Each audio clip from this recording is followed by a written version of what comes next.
യാത്രകൾ നമുക്ക് എപ്പോഴും പുതിയ പുതിയ സ്ഥലങ്ങളും സംസ്കാരങ്ങളും പാചകരീതികളും ഒക്കെ പകർന്നു തരുന്നവയാണ്. ബാൾട്ടിക് കൺട്രീസിലെ ഏറ്റവും ലാർജസ്റ്റ് സിറ്റിയായ റിഗയിലേക്കുള്ള യാത്ര ഞങ്ങൾക്ക് സമ്മാനിച്ചതും ഇതുപോലെ വ്യത്യസ്തമായ ജീവിത രീതികളായിരുന്നു. അപ്പോൾ എല്ലാവർക്കും ഞങ്ങളുടെ പുതിയൊരു യാത്രാ വീഡിയോയിലോട്ട് സ്വാഗതം. ടള്ളിനിൽ നിന്നും റിഗയിലോട്ട് ബൈ റോഡാണ് ഞങ്ങൾ പോയത്. എക്കോ ലൈൻസിൻ്റെ ബസ്സിൽ 8 മണിക്ക് ആരംഭിച്ച യാത്ര 12:30 ആയപ്പോഴത്തേക്കും ഞങ്ങളെ റിഗയിലെത്തിച്ചു. റിഗയിലെ ഞങ്ങളുടെ യാത്രയെ വരവേറ്റത് ഈ കലാകാരിയായിരുന്നു. ബസ് ഇറങ്ങി ഞങ്ങൾ നേരെ പോയത് ഹോട്ടലിലേക്കായിരുന്നു. ചെക്ക് ഇൻ ടൈം 2 മണിക്കാണ്. നേരത്തെ ലഗേജ് വെക്കാൻ പറ്റുമോ എന്നറിയാൻ വേണ്ടി ഞങ്ങൾ ബുക്ക് ചെയ്ത മോണ്ടെ ക്രിസ്റ്റോ ഹോട്ടലിലെത്തി. റിഗ ഹിസ്റ്റോറിക് സെന്ററിനടുത്തായിരുന്നു ഞങ്ങളുടെ ഈ സ്റ്റേ. റൂം റെഡി ആയതുകൊണ്ട് ഞങ്ങളെ ഏർലി ചെക്കിൻ അലോ ചെയ്തു റിസപ്ഷനിസ്റ്റ്. ഒരു ഓൾഡ് സ്റ്റൈലിലാണ് അവർ ഹോട്ടൽ അറേഞ്ച് ചെയ്തേക്കുന്നത്. എല്ലാ സൗകര്യങ്ങളും കൂടിയുള്ള ഒരു അടിപൊളി സ്റ്റേ ആയിരുന്നു ഇവിടുത്തേത്. പിന്നെ റെസ്റ്റ് എടുത്ത് ഒന്ന് ഫ്രഷപ്പായി ഞങ്ങൾ റിഗ എക്സ്പ്ലോർ ചെയ്യാനായിട്ട് ഇറങ്ങി. ഏറ്റവും ആദ്യം പോയത് ഹൗസ് ഓഫ് ബ്ലാക്ക് ഹെഡ്സിൻ്റെ ബിൽഡിംഗ് കാണാനായിരുന്നു. ആർട്ട് നുവാവോ ആർക്കിടെക്ചറിന് ഫേമസ് ആണ് റിഗയിലെ ഹിസ്റ്റോറിക് സെൻറ്റർ. ആദ്യമായിട്ട് ലോകത്തിൽ ക്രിസ്മസ് ട്രീ ഉണ്ടാക്കിയതും ഇവിടെ ഹൗസ് ഓഫ് ബ്ലാക്ക് ഹെഡ്സിൻ്റെ ഫ്രണ്ടിലാണെന്നാണ് പറയപ്പെടുന്നത്. അതിന് സൂചകമായിട്ട് ഇവർ ഇവിടെ വെച്ചേക്കുന്നതാണ് ഈ ക്രിസ്മസ് ട്രീ.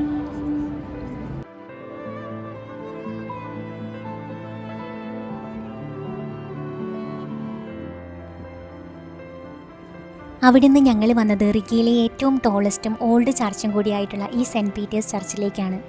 ചർച്ചിന് ഉള്ളിൽ കയറാൻ 3 യൂറോയും അതിൻ്റെ ടവറിൻ്റെ മേലെ കയറി റിഗയുടെ 360 ഡിഗ്രി പനോരമിക് വ്യൂ കാണാൻ 9 യൂറോയുമാണ് ടിക്കറ്റ് പ്രൈസ്. 1209 ചർച്ച് പണിതത്. പിന്നീട് ഒരുപാട് തവണ സെൻറ്റ് പീറ്റേഴ്സ് ചർച്ച് പുനർനിർമ്മിക്കുകയുണ്ടായി എന്നാണ് പറയപ്പെടുന്നത്. ഗോത്തിക് ആർക്കിടെക്ചർ സ്റ്റൈലിലാണ് പള്ളി പണിതേക്കുന്നത്. പള്ളിയുടെ മുകളിൽ 158 കിലോഗ്രാം ഭാരമുള്ള ഒരു റൂസ്റ്റർ പ്രതിമയുണ്ട്. 140 ഗ്രാം ഗോൾഡ് ഉപയോഗിച്ചാണ് ഈ സ്റ്റാച്യു അവർ സ്വർണം പൂശിയിരിക്കുന്നത്. ഇതാണ് സെൻറ്റ് പീറ്റേഴ്സ് ചർച്ചിൽ നിന്നുമുള്ള റിഗയുടെ panoramic view.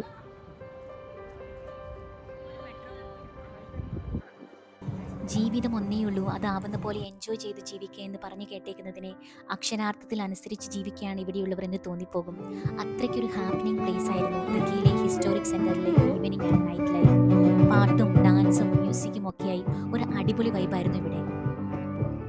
Latvian war of ഇൻഡിപെൻഡൻസിൽ കൊല്ലപ്പെട്ട സൈനികരെ ആദരിച്ചുകൊണ്ടുള്ള റിഗയിലെ ഫ്രീഡം മോണ്യുമെൻ്റാണിത്. രാത്രിയിലെ അലച്ചിലിൻ്റെ ഇടയിൽ ഓടിയെടുത്തൊരു വീഡിയോ ആണ്. നെക്സ്റ്റ് ഡേ പകൽ ടൈമിൽ ഞങ്ങൾ ഒന്നുകൂടി ഇവിടെ വരാൻ പ്ലാൻ ചെയ്തിട്ടുണ്ടായിരുന്നു. ഞങ്ങൾ റിഗയിലെ പോയത് ഈസ്റ്റർ വെക്കേഷൻ ടൈമിലായിരുന്നതുകൊണ്ട് റിഗയിലെ അവർ ലേഡി ഓഫ് സോറോസ് എന്ന ഈ ചർച്ചിൽ വന്ന് ദുഃഖശനിയാഴ്ചകളിലെ പ്രാർത്ഥനാ ചടങ്ങുകളിലൊക്കെ ഞങ്ങൾ പങ്കുചേർന്നു.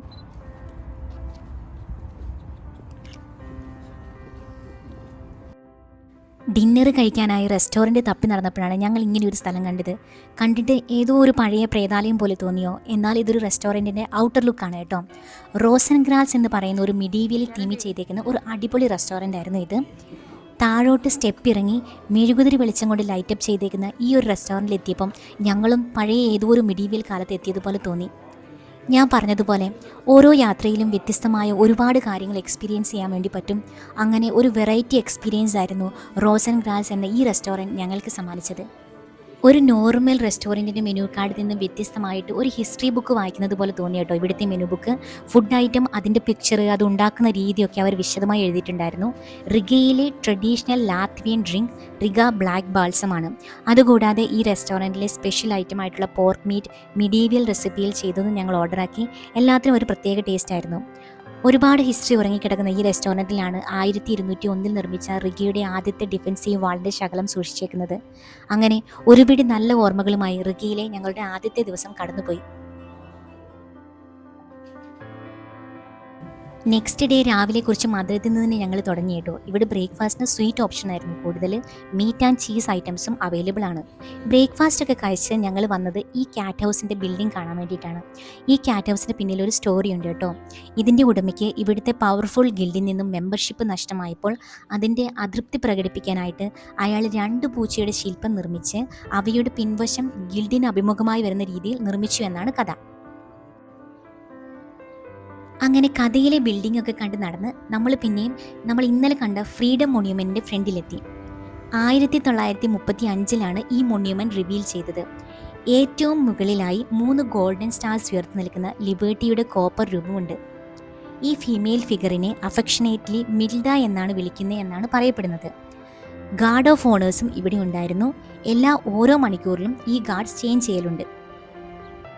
റിഗ നേറ്റിവിറ്റി ഓഫ് ക്രൈസ്റ്റ് ഓർത്തഡോക്സ് ചർച്ചാണ് അങ്ങ് ദൂരെയായി കാണുന്നത്. ബാൾട്ടിക് സ്റ്റേറ്റ്സിലെ ഏറ്റവും വലിയ ഓർത്തഡോക്സ് ചർച്ചാണിത്.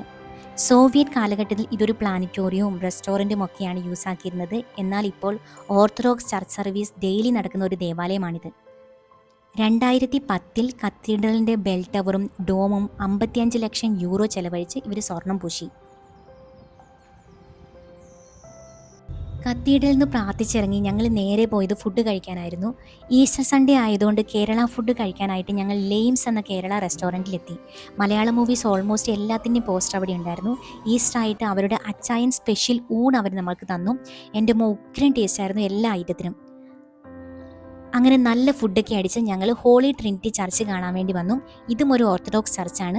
നല്ല ഭംഗിയുണ്ടായിരുന്നു ചർച്ച് കാണാൻ വേണ്ടിയിട്ട്. പള്ളിക്കുള്ളിൽ വീഡിയോ ഫോട്ടോഗ്രാഫി ഒന്നും അത്രയ്ക്ക് അവർ പ്രോത്സാഹിപ്പിക്കുന്നുണ്ടായിരുന്നില്ലേ. പള്ളിയിൽ നിന്ന് ഇറങ്ങി കുറച്ചു നേരം റിഗ ഓൾഡ് ടൗണിൻ്റെ വ്യൂ ദിഗാവ റിവർ സൈഡിൽ നിന്നുമൊക്കെ ആസ്വദിച്ച് ഞങ്ങൾ പിന്നീട് പോയത് ഹൗസ് ഓഫ് ബ്ലാക്ക്ഹെഡ്സ് ബിൽഡിങ്ങിൻ്റെ സൈഡിലോട്ടായിരുന്നു.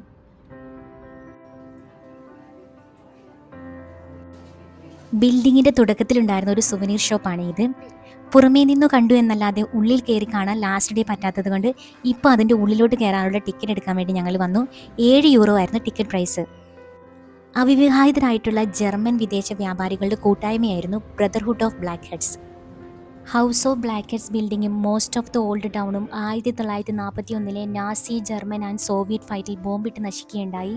പിന്നീട് 1999 December 9 house of black heads ഔദ്യോഗികമായി ഓപ്പണാക്കി. ഇപ്പോൾ ഇതൊരു ഇവൻറ്റ് സെൻറ്ററും മ്യൂസിയം ഒക്കെ ആയിട്ടാണ് പ്രവർത്തിക്കുന്നത്. ഫസ്റ്റ് ഫ്ലോറിൽ ഹിസ്റ്റോറിക് ക്യാബിനറ്റ്സ്, സിൽവർ കളക്ഷൻസ് ഒക്കെ കാണാം. രാജാക്കന്മാർക്കും രാജ്ഞിമാർക്കും പ്രസിഡന്റുമാർക്കും സ്വാഗതം ചെയ്യുന്ന ചടങ്ങുകൾ, സാംസ്കാരിക പരിപാടികൾ എന്നിവയുൾപ്പെടെ ചരിത്രപ്രധാനമായ നിരവധി അഭിമാനകരമായ പരിപാടികൾ നടന്നിട്ടുള്ള വലിയ ബോൾ റൂമുകൾ മുകളിലത്തെ നിലയിൽ കാണാം. അവിടെ നിറങ്ങി റിഗയിലെ കാഴ്ചകൾ ഞങ്ങൾ അവസാനിപ്പിച്ചത് റിഗ കത്തീഡ്രൽ കണ്ടുകൊണ്ടാണ്.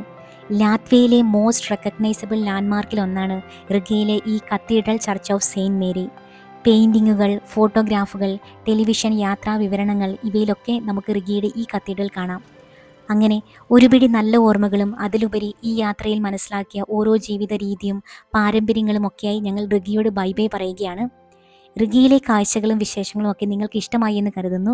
ഇഷ്ടമായിട്ടുണ്ടെങ്കിൽ ചാനൽ ഒന്ന് സബ്സ്ക്രൈബ് ചെയ്ത് സപ്പോർട്ട് ചെയ്യണേ. പുതിയൊരു വീഡിയോ ആയിട്ട് കാണുന്നത് വരേക്കും ചാओ ചാओ.